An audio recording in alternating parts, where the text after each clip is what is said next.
সোনার বাংলা 24/7-এ আপনাদের সকলকে স্বাগত জানাই। আটা দিয়ে তৈরি হতো চাল, চীন থেকে আনা হয়েছিল যন্ত্র, টিএমসির নেতাকে জেরা।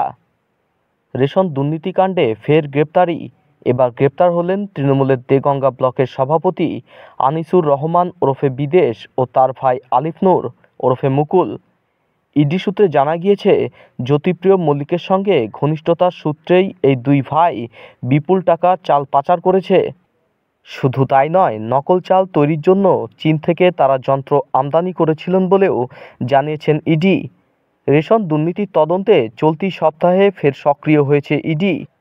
তল্লাশি হয়েছে জ্যোতিপ্রিয়র ঘনিষ্ঠ পাচারকারী বারিক বিশ্বাস ও দেগঙ্গা ব্লক তৃণমূল সভাপতি আনিসুর রহমানের একাধিক ঠিকানায়। আনিসুরের চালকল থেকে উদ্ধার হয় বহু গুরুত্বপূর্ণ নথি। এরপর বৃহস্পতিবার আনিসুর ও তার ভাই আলিফকে সিজিও কমপ্লেক্সে তলব করেছিল গোয়েন্দারা। সেখানে দিনভর তাদের জেরা করেন ইডির তদন্তকারীরা।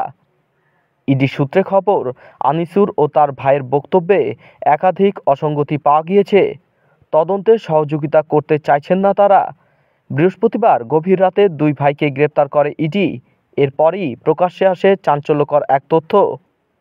ইডি সূত্রে জানা গিয়েছে, শুক্রবার ধৃতদের স্বাস্থ্য পরীক্ষা করা হয়েছে।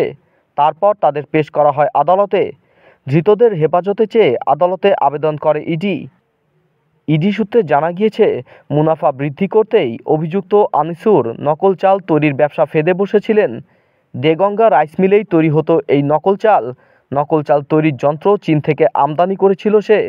সেই যন্ত্র দিয়েই ভাঙা চালকে জোড়া লাগানো হতো। এছাড়া আটা দিয়ে তৈরি হতো চাল। এ ব্যাপারে বিস্তারিত জানতে ধৃতদের জেরা করছেন গোয়েন্দারা।